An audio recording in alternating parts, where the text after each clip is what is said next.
Oh, you know what? Thank you very much for that no sound. Um, that's because my mic was off. I turned it off a few minutes ago. How's that? Is that better? Cheapers, creepers, haven't done that in a heck of a long time. Yeah, thanks. All right. So once again, we begin again, and we begin again by saying, um, thanks for being here live. Because when you come here live, you're invited to meet with us at Mystic Tea Salon, which follows this immediately. Uh, it's a collection of a community of mystical experiencers of all different types that, or rather, who share wisdom. It's a crowdsourced wisdom from among the people who've been awakened and transformed. Um,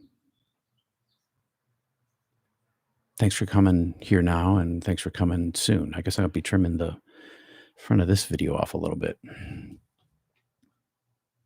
Showing my all too human self far too often. Nah, yeah, I'm a human being.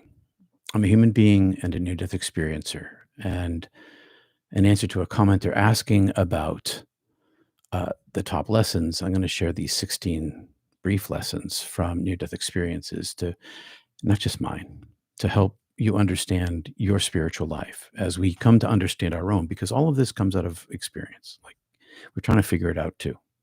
Because the rule book, the playbook for all this stuff, well, there's records, of course, in history through mysticism, but there's no rule book. There's no guide. It's like when you become a parent, for instance, or your parent gets really old and you have to care for them. There's a new things that have to be learned by direct experience, and mystical experience is one of them. So there really isn't a playbook. Um, so namaste to everybody. Please let me know that you're here. Please like and subscribe. I know that this is a niche channel because what I'm in pursuit of here, and I believe that you're in pursuit of here with me, is the practice or the pursuit of oneness, singleness, the centering part of the center of ourselves. So let's center ourselves with three slow breaths. Slow down, Peter. Slow breaths, connecting interiorly and also therefore exteriorly, because one of the reasons why we're doing this here is because the energy here is shared. I want to share the energy, your energy with me, mine with you, ours all together. So I'm going to close my eyes here and center myself.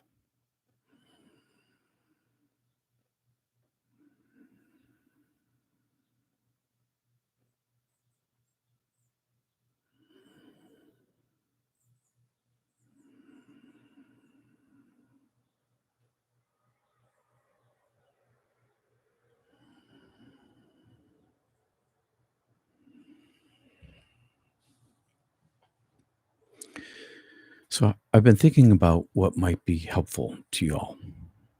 So not just looking at ancient texts, but what might you learn from near death experiences? So I thought of these 16 lessons, and I'll list them all out at the end. We'll go through each one of them individually with a little talk about it. This should be 1,200 words, so it's not that long of a video this morning. And then we can meet at Mystic Tea Salon. So there are 16 lessons. There are more, I'm sure. Well, we don't fear death. NDErs, we don't fear death. NDErs lose our fear of death after an NDE. We know through direct experience, not just head knowledge or belief. Oh, well then, thanks for the energy there. Okay, so one of my after effects. Okay, so then there's 17 after effects today. One of the after effects is electromagnetic craziness. So I interfere with my lights. I interfere with radios. I know that other people do too. And it's not just near-death experiencers, but definitely is near-death experiencers. So thanks for that shared energy, because that's really why we're here. At least that's why I'm here. In a community setting to share the divine presence of the Shakti, the grace, the Holy Spirit, whatever you want to call this energy. To share this in a collective strengthens us all. All the rest it's window dressing.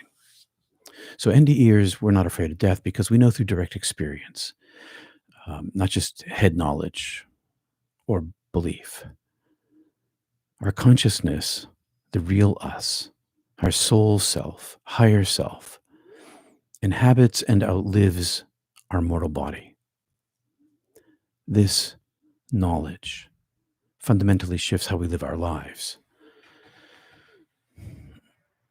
On the second day I died, decades after my first near-death experience, as many of you already know, I felt joy instead of fear. So I walk to death's door, knowing I'll never truly die. NDErs, we often live in the moment. We experienced timelessness, the eternal now, and some of that came back with us. We appreciate where we are, what we have. We struggle. There are times where you want to get the heck out of where you are and away from who you're with. That's for sure. But being here now is the only access to the divine nature. So we appreciate it and want to do with that in our lives. We change things that make us unhappy when we can, or things we change also are those things that cause us suffering. I think we're courageous as a group because we have this knowledge of our deaths, after deaths. And we strive to live fully in the moment and then let it go. Not always easy. I have to practice my chanting in order to help me let it go. I do that frequently. I get something I grasp onto. I go into my chant and I let it go. I practice letting go because I know that letting it go is best for me and for the world around me. Be here now. We don't take life for granted. We realize how fragile life is, how fragile health is. We understand that time is limited. Knowing death, we treasure life, even while longing for heaven. Can do both. We live with this paradox. I do anyway. We can be positive, and this is a tough one. And Tom, you said let's have some positive energy, and we can be positive. And and you guys shone that down on me, literally the light, because of you guys collective here. We can be positive. NDErs, at least among the ones I've spoken to, we can be positive even in our darkest days. And that is a hard. I mean, I say this out of my decades of depression and suicidality. Even in the darkest dark of that space, I still had at the very core of myself this positivity because it always touched me and drew me forward. My positivity is knowing who I am, where I'm from, and where I'm going. My hope isn't in this world. My positivity is not in this world. My positivity is this energy. And believers lose hope and land in doubt. Knowers, experiencers, like our group here, many of us, never lose hope and never doubt because of the power of the presence itself that still is lingering and living with this positivity. It's like a positivity. It's not just positive. It's like positivity itself. This knowledge, head knowledge, if you haven't experienced it, the knowledge that so many of us have this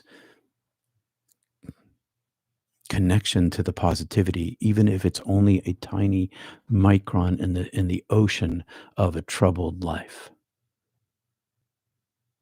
In that very center of the knowledge of understanding of death and life after, no dying, is this tiny micron of hope, of this connection to all that is. And that's where the positivity is for me. Can't speak for anybody else, but for me, that's where it is. Now, our understanding of ourselves, our everlasting souls, this it gives us a stability in troubling times. It's like the more I lean into this, the more balanced I become. And it's not my balance, it's not me. It's the higher self with that capital S. Many of us find solutions to this tricky situations. In life, we have tricky situations in life, and we find solutions. And sometimes we can't find solutions. But the one thing that is always present is this ultimate solution. This is why the union with oneness makes me the most optimistic, even in my darkest days. Because NDErs, we know the final solution. The choice, I try to fix the problems in my life, but I also, and more particularly, aim at this oneness, heart, mind, and soul. Death leads home. Love, light, beauty, connection, understanding, welcome, healing, wholeness, clarity, and purity. One size fits all. We accept reality as it is, not as we might want it. We might not like it, but we accept it as it is. Many of us focus on the gap. There's a gap between our expectations and reality. You know that. I didn't mean to imply that you didn't. Integration involves accepting the situation and as it is and moving forward. That's because I'm always moving forward to my death. And every moment is new, moment by moment. And so I'm always trying to drop that. Not the people, not my fun and experiences, but the attachment to it. And sometimes it takes effort to get over this expectation and reality gap. But once there, this balance returns. I put it out this way with my hand, but really it's this way into my heart. I balance back in my inside. And we find purpose. Many NDErs know each human life has a purpose and a meaning. We may feel a new sense of purpose or mission after a near-death experience or spiritual awakening. We might need to learn specifics about our sense of purpose or mission. I didn't know what I was doing here. I came back with this mission, but there were no words with the mission I was told was being driven toward. I had to live into it. And I can see my purpose, well, in the vision of the light in front of me, but I see it mostly in hindsight. Some of us see our purpose unfold, some in a flash, some kind of in between, but we live into it. And most of the people I know are trying to find their purpose in life. One true purpose I have found is this reconnection or deepening connection with one true reality. I talk about it a billion times because it's all that there is. It's so much more than life. And I love life. Even in my darkest days, I still liked having my body. It was uncomfortable and painful, but I employed it in as much fun as I possibly could. I wanted to enjoy it. And the years, a lot of us, maybe most, I don't really know, love and serve others. Many of us, we have this increase in compassion and love for others all life. nature, love nature, and our inmost self, which is where love actually is. Most of us grow spiritually. Some grow religiously. NDErs develop spirituality instantaneously. Just like anybody who has a mystical experience of any kind, in the instant of the experience, you are transformed. Atheists become enlightened. It happens all the time. Many of us use breath and mind practices to grow spiritually because the ancients did and it worked. NDErs, we know the afterlife is real. There's only one real. And it is in the afterlife and beyond the afterlife. The afterlife is not the end. It's also part of creation. Still, the afterlife, it's varied. Probably, maybe as varied as there are many people. That many people, that many variations. All with this unity of love and light. And the afterlife, it continues on. And it's all unconditional love, which most of us realize. We realize that social wealth, social position, they're really not that important. They're helpful, but they're not that important. Not in the long, long run. Social position and wealth aren't crucial for a fulfilling life.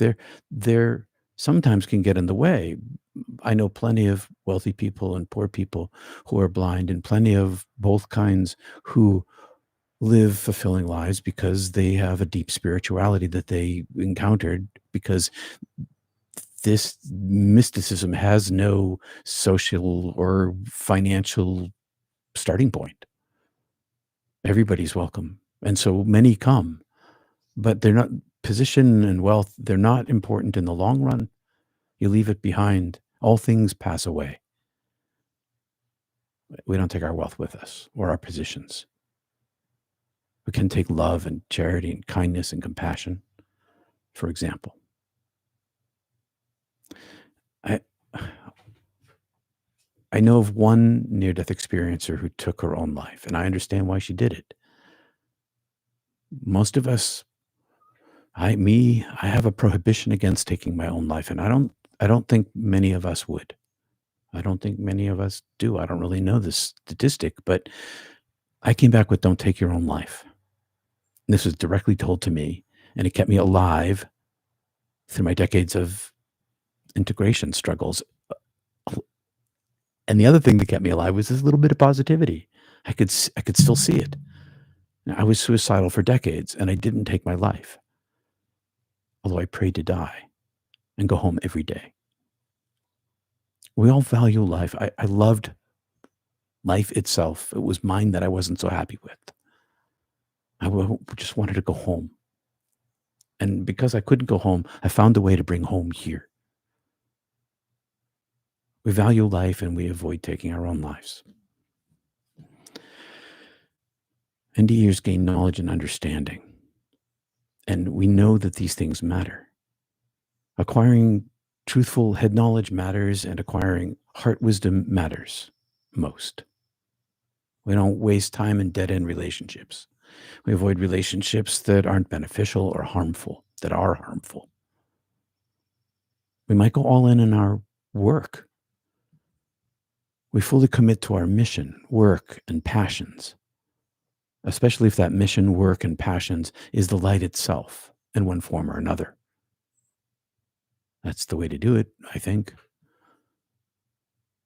We know our time's limited. Spend time. I tell myself, don't waste it or take it for granted. I live today as if it's my last day, because it might be. No, I'm sticking around for a while. And we're stronger than we think. We can overcome difficult situations using this inner connection and strength. Inner strength is often given, but it can be acquired, and it certainly can be grown. Inner strength comes from making room for the indwelling spirit that heals, clarifies, and overflows. You want healing, this is where it's at. It brings the self, the capital S self, that is you already. It expands it, makes it present in the center of your being.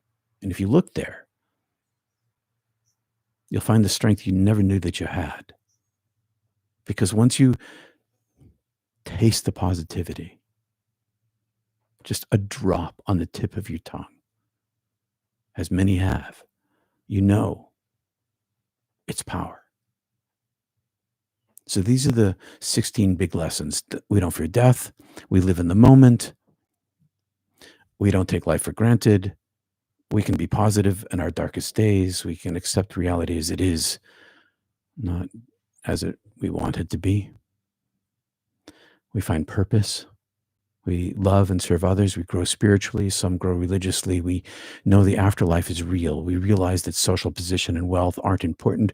We don't take our own lives. Most of us we know that gaining knowledge and understanding matter. We don't waste time in dead-end relationships, or we try not to anyway. We might go all in our work because especially if it's the divine light, or we get some kind of special thing that came back with us. We know our time's limited, which is why I'm speaking really quickly right now. We're stronger than we think. And these are the lessons that I hope give you some hope and some strength if you're feeling hopeless or weak. These NDE lessons, they're not just mine. Please let me know your thoughts about everything that I'm trying to do here. What did I miss in this list?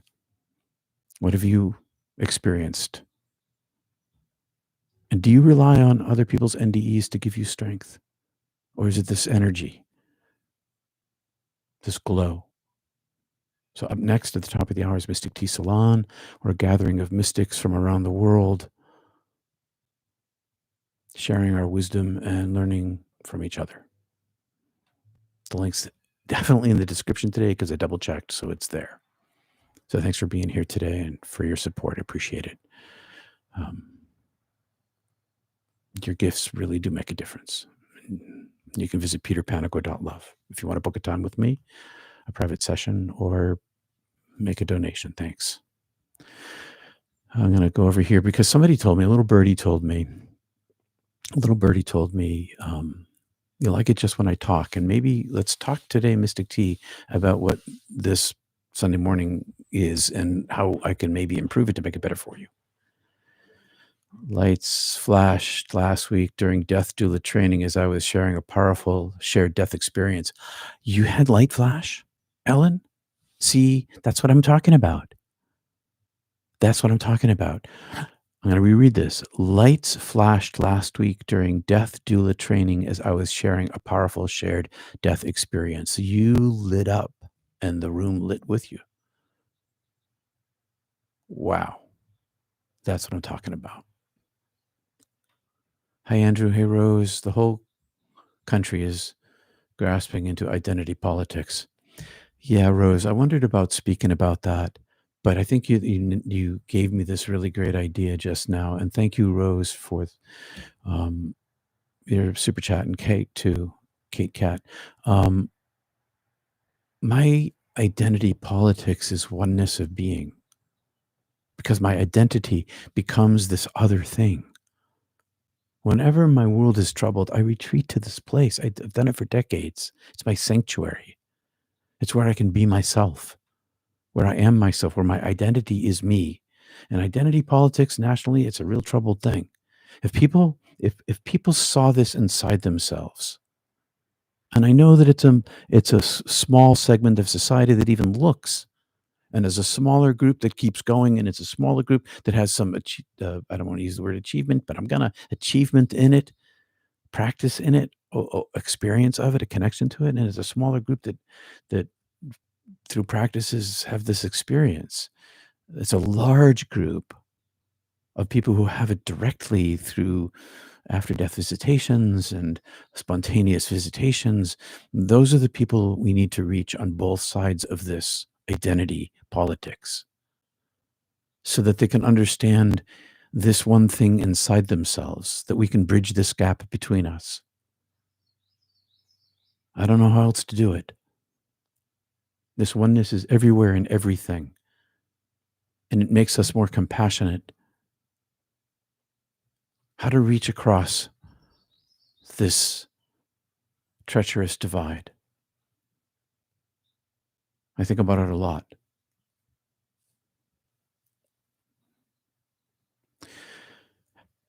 My identity rests in the oneness because that is the oneness transcends not just this political life, but all my life, all my lives, all your lives. You'll see for yourself, everybody will. That's my hope. That's my positivity for the human race. My positivity for the human race is that in the end, everybody's going to know. Let's see. Skim down here. Do you think our purpose is to bring oneness wherever we are? Do you think our purpose is to bring oneness wherever we are? Yes, I do. Yes, I do. I do. I do. I do. By trying to be it, being in it, that's how it's carried. That's how it shows itself to me, anyway. Yes, I think, and I think that it's everybody's purpose. Shh, everybody's purpose, because it's the self expressing itself in the world. It's caught behind the veil too. It's not just that the veil prevents us here. Okay, this veil works both ways. It's part of the structure of the way the whole thing is designed. Yeah. The purpose for me is the expression of the oneness, because that's the only thing that's going to save us from ourselves, personally and socially. When my dad died, I felt and experienced his true state of who he really was. Amen to that, Rose. Let it be a leader for you in your life and your spiritual life. And said to him, if you could have been like this when you had a body, I hope he took it in good spirit. I did. Yeah. If we could all be like that when we're embodied, then all strife would end. All human strife would end. Sure, there'd be natural strife, but because we're animals, but human strife. Would that the world would be like that. No Brinks truck at that funeral, says Candyman. Wow, Rose, that's amazing. Yeah, sure is. Thank you, Peter, for sticking around. You're welcome, Michelle. And for all that you do and are, love and blessings to everyone. Thank you, Michelle, very much. Thank you. Big heart for that. We might run over a minute or two here. So I think it's important to try to live life from that state, live in the body as we truly are. But first, we have to know that state of who we really are. And that is the paradox, Rose. So, yes, to live it, you have to taste it. But to taste it, well, that's the goal, I guess, of meditation practice. It's the pursuit of every heart, I think. Oh no, Sandy, it went to the wrong place. Okay. Dropping too many balls. Thanks, Sandy. My mistake. Whoops doodle. Shining through a crystal behind you looks like a heart. It is a heart, Tom. That's by our favorite glassblowers in Vermont. Spaces you have created that are safe for mystical sharing are priceless. Thanks, Ellen. This is a place for sharing mysticism. Hey, I should quickly look at these and then we should skedaddle. Hi, Zoe. Yes, Peter, that's how I feel. Being present in the oneness of life and unity is more important. It feels like the only place to reside. Pat, yes, it's the only place to reside. I don't know where else to reside. Thanks for saying so. I'm glad you do too.